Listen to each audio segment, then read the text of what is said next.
El Kama Sutra es un famoso texto hindú que versa sobre el comportamiento sexual humano y fue escrito por Vatsyayana en el siglo III después de Cristo. En este libro se recomienda la criptografía como una herramienta útil para mantener la confidencialidad entre los mensajes secretos de los amantes. Hoy te explicaremos qué es la criptografía y te retaremos a que nos dejes un comentario cifrado. ¿De qué pensabas que iba a hablar Iker hoy, Me estaba poniendo contento ya y tal.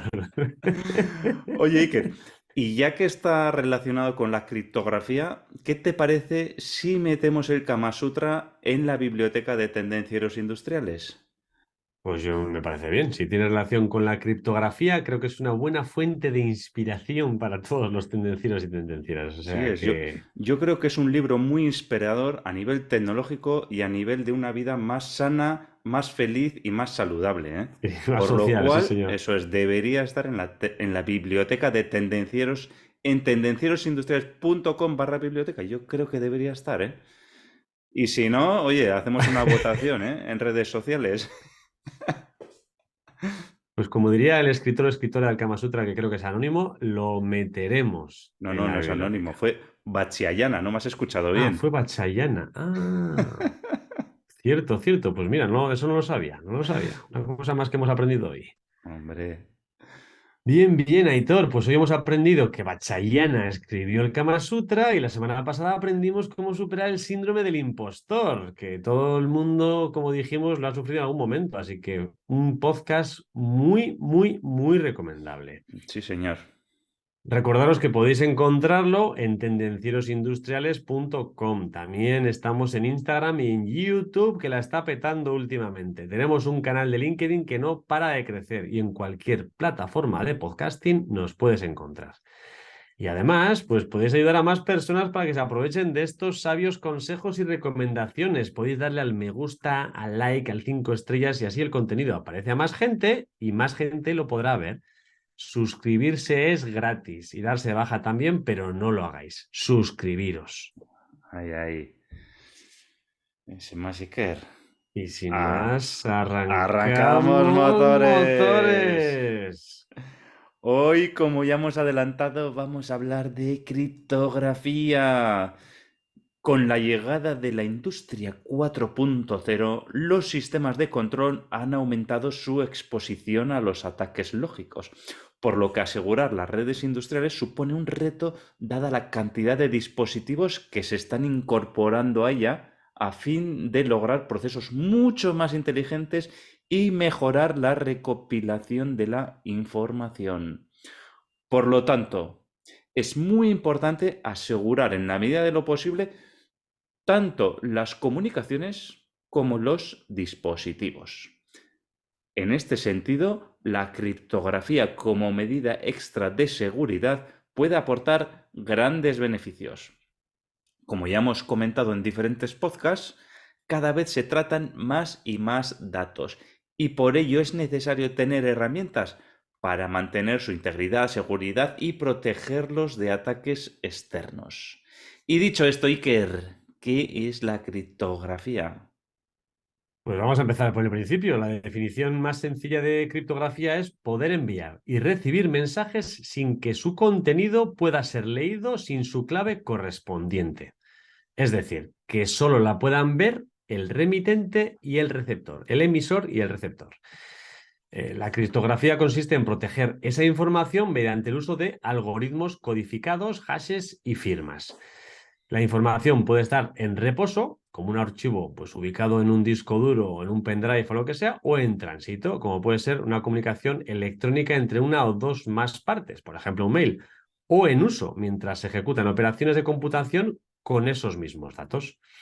Básicamente la criptografía funciona de este modo. Cuando un usuario envía un mensaje cifrado, significa que se sustituirán esos caracteres originales por otros que no tienen sentido ni para el que los está espiando ni para el receptor, salvo que tenga la clave de descifrado. Este proceso de cifrar este mensaje se denomina, como su nombre indica, cifrado. El usuario envía este mensaje cifrado. Cuando el receptor lo recibe, ocurre el proceso contrario. Se cambian esos caracteres sin sentidos por el contenido original. Y a este proceso se llama descifrado. ¿Cómo se hace todo ello? Pues con una clave, la cual funciona mediante los llamados algoritmos de cifrado, de los cuales pues hablaremos un poquito más tarde. La criptografía, dentro de sus objetivos, tiene 4 principalmente. Por un lado, el primero de todo sería garantizar la confidencialidad de la información, ¿vale? Que esta información esté disponible solo para las personas autorizadas. El segundo sería la integridad. O sea, está bien que llegue el mensaje, pero que la información no se haya manipulado por el camino, ¿vale? O sea, evitar que personas que estén merodeando por ahí puedan acceder y modificarla, ¿no? O sea, tiene que llegar íntegra. El tercero sería la autenticación, ¿vale? La autenticación lo que dice o lo que significa es que confirma la autenticidad de esa información o de la identidad del usuario que la está emitiendo y que la está recibiendo, ¿vale? Autenticación, en pocas palabras, garantiza que esos agentes sean quienes dicen ser, o sea, que realmente el que dice que te está mandando el mensaje es esa persona. Y por último estaría el no repudio, o sea, que esto significa evitar que un usuario deniegue de compromisos o acciones previas, que yo no he sido, ¿no? Pues en la actualidad, la criptografía es el pilar fundamental para garantizar la seguridad de cualquier comunicación que se realiza a través de medios informáticos. O sea, que la criptografía la tenemos en absolutamente todos los sitios, ¿vale? Incluso para acceder a tendencieros, ¿eh? Ahí también tenéis criptografías. Ya sabéis que os podéis suscribir a la newsletter, ¿eh? Para estar al día de los nuevos episodios y los nuevos posts que vamos publicando semanalmente. Ya sabéis, tendencias.com y regístrate, ¿eh? Ahí también los datos que se transmitan entre vuestro ordenador, teléfono móvil, tablet y tendencieros industriales van a estar cifrados. Y a la vuelta también exclusivos para vosotros, ¿eh? Sí, señor Aitor, muy buena introducción. Bueno, vamos a tocar un tema que siempre te gusta tocar y es la historia de los temas que hablamos, pues vamos a empezar con la historia de la criptografía. Esto se remonta ya a miles de años, no estamos hablando algo de hace poco. Que los mensajes que enviamos se mantengan secretos, pues siempre ha sido algo difícil, no ha sido algo sencillo, ¿no? Y esta necesidad de esconder los mensajes, pues ha llevado a científicos, matemáticos y estudiosos del tema de todos los tiempos a buscar el método definitivo para cifrar los mensajes, para que nadie sea capaz de descifrarlos. Y la historia de la criptografía, pues la mayoría de los estudios la separan en varias etapas diferentes. La criptografía clásica, la criptografía medieval, la que está desde 1800 hasta la Segunda Guerra Mundial, la que está a partir de la Segunda Guerra Mundial y lo que llaman ahora la criptografía moderna. En el origen, dentro de la criptografía clásica, se suele tomar como el origen de la criptografía los jeroglíficos del antiguo Egipto, ¿vale? En realidad, estos jeroglíficos, pues bueno, no tienen la intención de ocultar secretos militares o de Estado, más bien podría considerarse como una especie de acto para añadir algo de intriga a los no iniciados, a los que no saben. Entonces ven ahí pájaros, ven cosas, se pueden imaginar, pero bueno, realmente, pues ya es eso lo que se considera el origen de la criptografía. Después, en la antigua Roma, se usó la criptografía más precisamente a través del método conocido como cifrado César, ¿eh? Recordar este nombre, porque ¿Cómo no? recordar el cifrado César, ¿eh? ¿Alguien me recuerda? Este cifrado consistía en el desplazamiento de letras, ¿vale? Es decir, que cada letra del mensaje original era sustituido por un número de posiciones ubicadas más adelante en el alfabeto, ¿vale? O sea, la A se sustituía por la B por la C, etcétera, etcétera, ¿no? Y así consecutivamente se cifraba todas las letras del mensaje. Queda claro. Si seguimos avanzando, en la época del Renacimiento, quienes fomentaron el uso de los mensajes cifrados fueron los estados pontificios. En este aspecto, León Battista Alberti acabaría desarrollando un sistema de codificación mecánico conocido como el cifrado Alberti.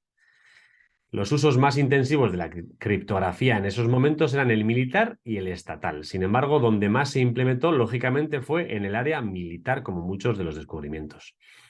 En este sentido, la criptografía fue de gran utilidad en la Guerra de la Independencia estadounidense, donde tuvo una especial preponderancia la rueda de cifrado de Thomas Jefferson. Pero, sin embargo, no cabe ninguna duda de que la Segunda Guerra Mundial fue el periodo de uso más intensivo de la criptografía y donde más se investigó y aprendió sobre este tema. De hecho, tan importante fue el papel de la criptografía en este conflicto armado que hasta consiguió cambiar el curso de los acontecimientos. En este punto, Alemania pudo conseguir cierta ventaja gracias a su flota de submarinos en el Atlántico Norte.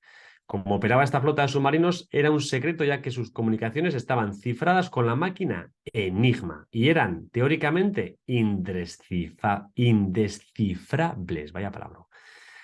Por este motivo se encargó a un equipo de físicos, matemáticos e ingenieros intentar revelar sus secretos. Entre ellos se encontraba Alan Turing, del que ya hemos hablado, y lógicamente pues no era indescifrable porque pudieron hacerlo y cambiaron el curso de la guerra.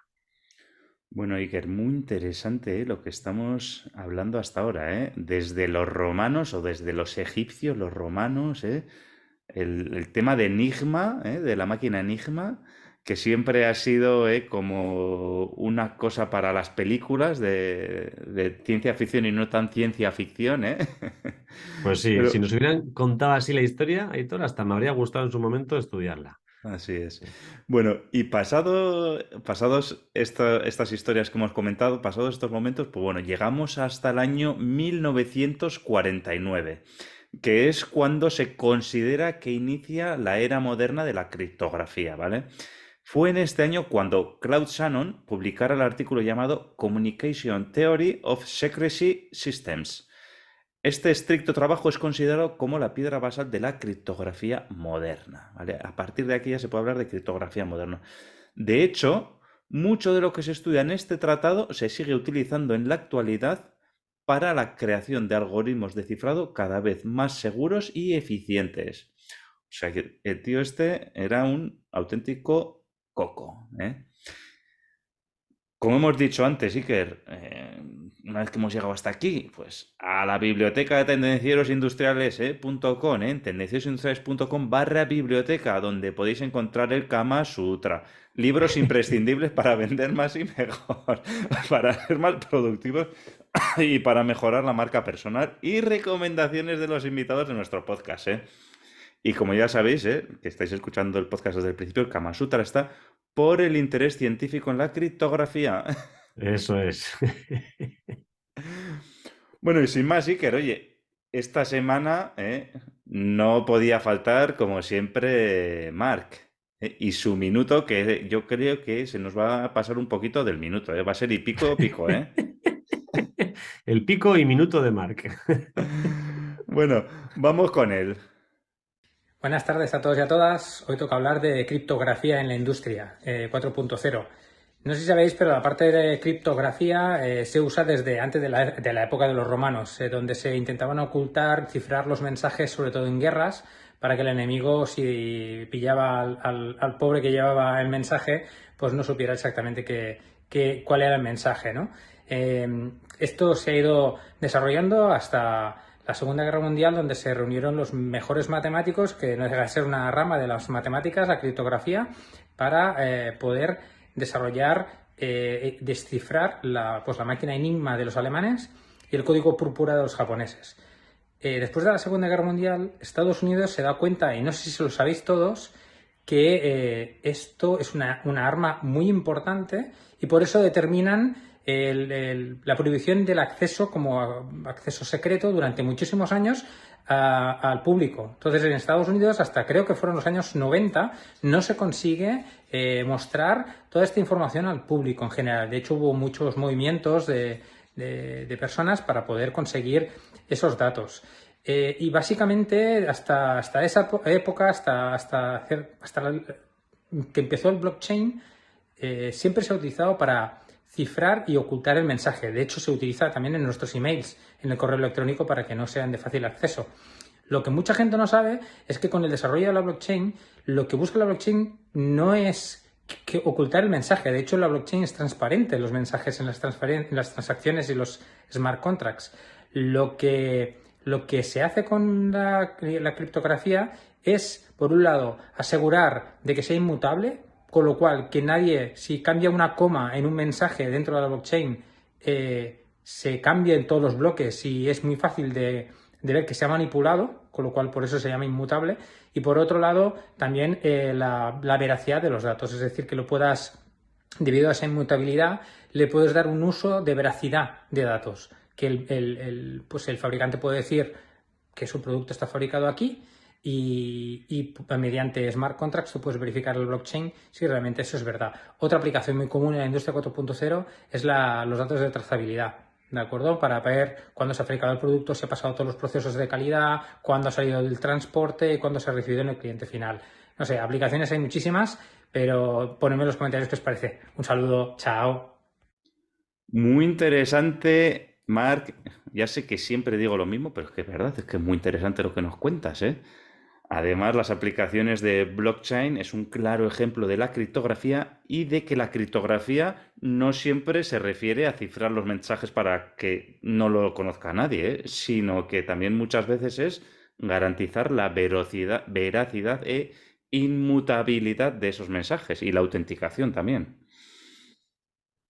Concretamente, ese dato también me ha sorprendido a mí, Aitor. No pensaba que la cripto iba a dedicarse en la blockchain a la inmutabilidad y no tenía nada que ver con el cifrado del mensaje, que el mensaje era transparente, me ha llamado mucho la atención. Con lo Sí, cual, sí.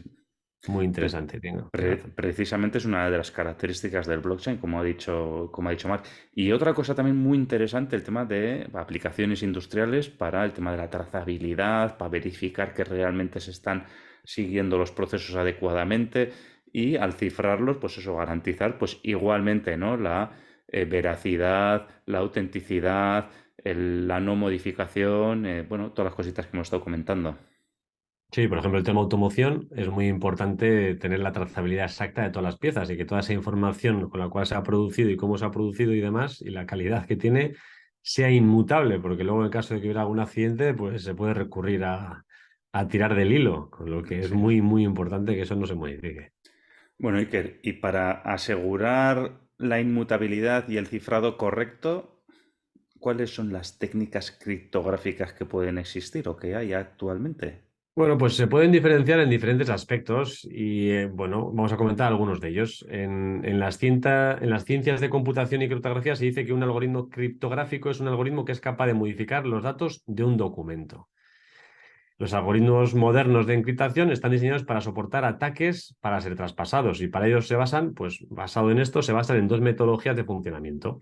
El cifrado por bloques, que al final lo que hacen es cifrar en bloques sucesivos o buffers de datos, un conjunto de datos, van cogiendo y pum, cogen un taco y van cifrando por bloques.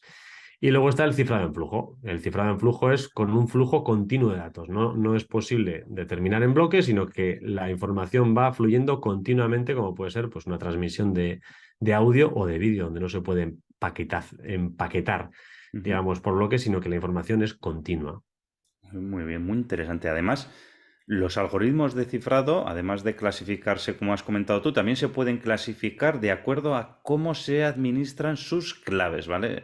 Esto es importante, ¿eh? Los algoritmos, en base a la administración de claves, se pueden clasificar en algoritmos de criptografía simétrica y algoritmos de criptografía asimétrica, ¿vale?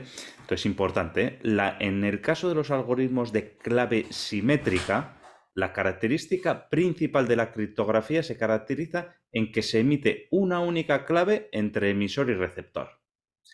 Ambos, tanto el emisor como el receptor, conocen la clave de acceso por la que han intercambiado previamente.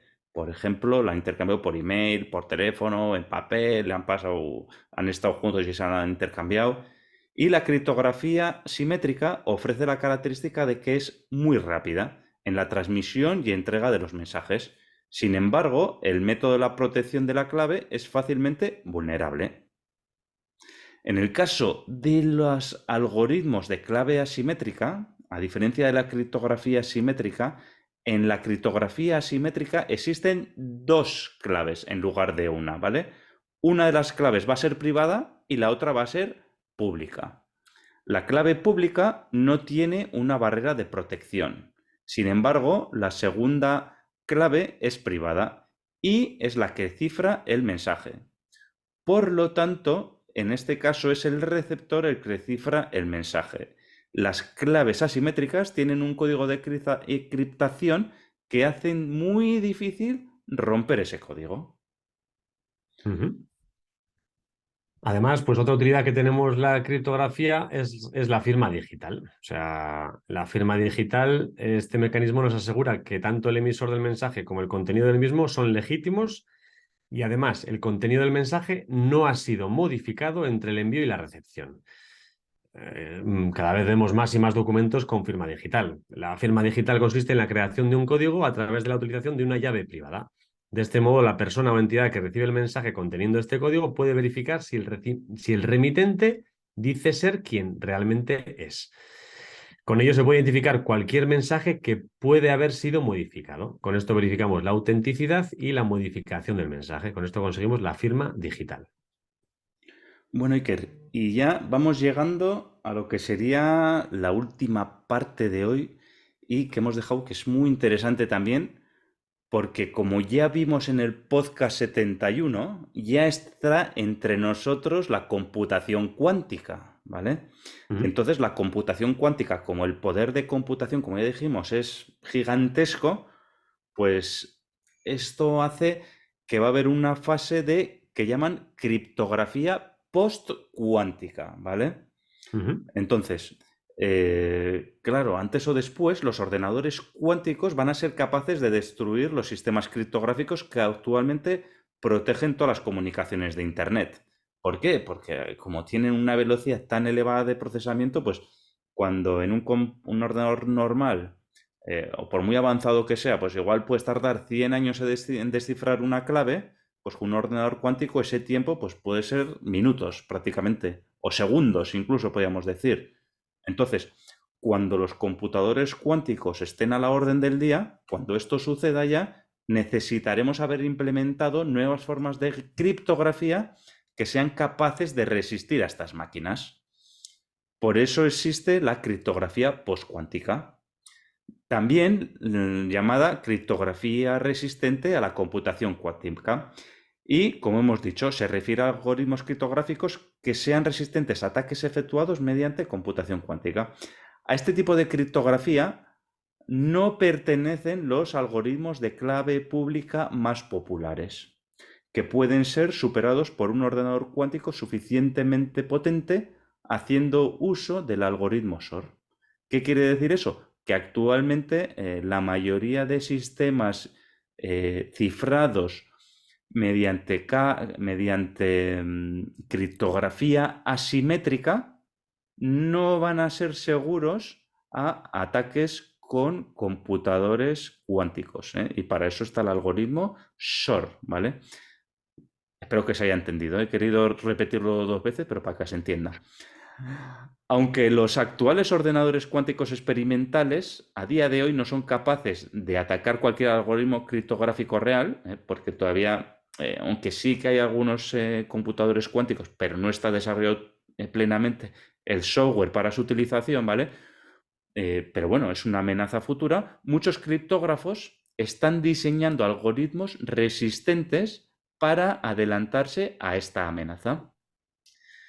Entonces, en contraste a la amenaza que supone la computación cuántica para los algoritmos de clave pública o los algoritmos asimétricos, la mayoría de los actuales algoritmos simétricos, ¿vale? Que aparentemente se podría pensar que hemos dicho antes, oye, pues esto, si la clave es, la llave es la que puede estar en entredicho y tal, pues bueno, la criptografía asimétrica y funciones hash criptográficas se consideran relativamente más seguros ante ataques por ordenadores cuánticos, ¿eh? Poco contrario de lo que se podía pensar. Mientras que el algoritmo cuántico de Grover acelera la capacidad de los ataques contra la criptografía simétrica, ¿vale? Duplicar el tamaño de la clave empleada en los mismos puede impedir estos ataques. Esto por lo que hemos dicho, ¿no? Porque cada vez nos piden que nuestras contraseñas sean cada vez más largas. Pues porque una contraseña de un carácter, pues bueno, son 27 pruebas. Bueno, 27 más del 0 al 1, más carácter, ya me entendéis. Si ponemos 2 caracteres, pues se multiplica 3, entonces va aumentando exponencialmente la complejidad. Entonces, a medida de que vamos añadiendo más caracteres, la complejidad de desencriptación va aumentando exponencialmente. Con lo cual, aunque tengas un computador cuántico, pues bueno, si tienes una clave lo suficientemente grande, pues el ordenador cuántico también va a necesitar años, miles, cientos de años para descifrar ese mensaje. Imaginaos un ordenador normal, pues podía tardar millones de años, por decirlo de alguna manera. Aún así, el cuántico pues también va a tardar muchos años en descifrar esa clave, en sacar la clave. Entonces, por eso, la criptografía simétrica postcuántica no difiere significativamente de la actual criptografía simétrica. Al final lo que se trata es de dar una clave lo más larga posible y que en este caso, si somos Iker y yo el emisor y el receptor, pues él tendrá la clave y yo tendré la misma clave y lo que la tendremos guardada y nos la habremos dado por un medio, pues bueno, que no nadie la pueda descubrir, ¿eh? Nos la habremos dicho ahí sin que nadie nos escuche, sin que nadie nos vea, ¿eh? Sin que nadie sepa cuál es esa clave tan secreta. Tenlo por seguro que no tira ni por mail ni por WhatsApp, Aitor. Te la diré en persona tomando una birra, ¿eh? O un café, Eso pero es. Vendrás en tu coche eléctrico. no. Cago en 10. Bueno, vamos a las conclusiones antes de que empecemos a hablar de un tema del cual podamos estar mucho rato, Aitor. Hoy en día, como bien has dicho, pues todos nuestros datos, los datos de los bancos, de las empresas, al final todo funciona con cantidad de datos, es decir, todo el Big Data nos hace funcionar en el día a día, ¿no? Sin este tráfico de datos sería prácticamente imposible desarrollar cualquier actividad a la que estamos acostumbrados actualmente. Es por ello que la criptografía tiene un valor más que importante en todo esto y cada vez va a coger un valor más importante. Cada vez el dato va a ser más importante y por ello protegerlo, pues bueno, pues por eso toda la web 5.0, todos los avances van dedicados a la protección de los datos y de la identidad. Entonces, sin la criptografía, todos los datos estarían a disposición de cualquiera con los medios para poder extraerla y utilizarlo para sus propios fines, que normalmente no suele ser tu beneficio. Con lo cual, sin criptografía ni habría Big Data, ni Cloud Computing, ni Internet de las Cosas, ni Industria 4.0, ni ninguno de los avances que hoy en día estamos teniendo. Con lo cual, para concluir el tema, la criptografía es absolutamente necesaria y debemos conocer cómo funciona y usarla.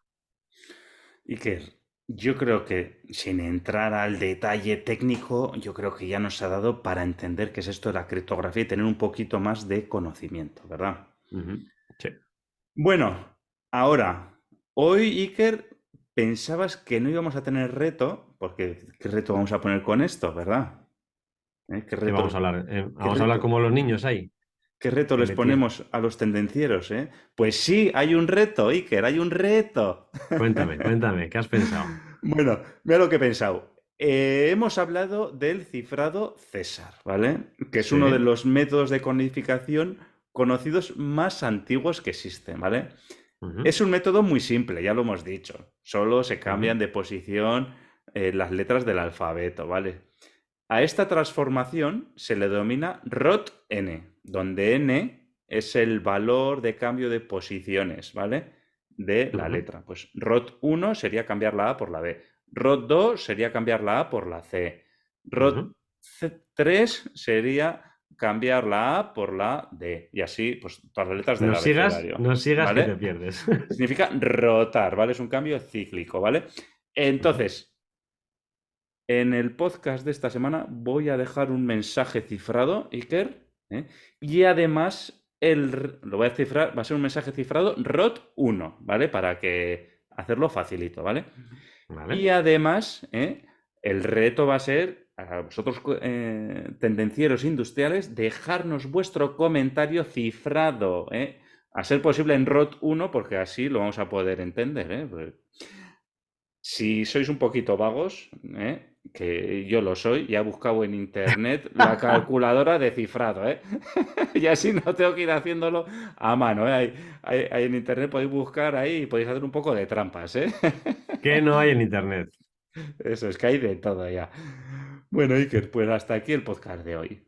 Pues muy bien, Aitor, ¿qué te ha parecido? ¿Qué te ha parecido el resumen que le hemos dado? Muy bien, muy contento. Yo creo que ha quedado bastante claro en qué consiste la criptografía sin entrar en detalle de nada. Lo que ha dicho Aitor, déjanos tu comentario a ser posible en ROT1 si quieres aportar tu experiencia o te gustaría añadir cualquier cosa. Incluso se admiten chorradas en ROT1. El resto de tendencieros, las chorradas no lo sé, pero la experiencia y los datos que quieres añadir te lo agradecerán. Y ya sabes, suscríbete para estar al día de los nuevos episodios. Y sin más, tendenciero, tendenciera. La semana te espera. Chao. Chao.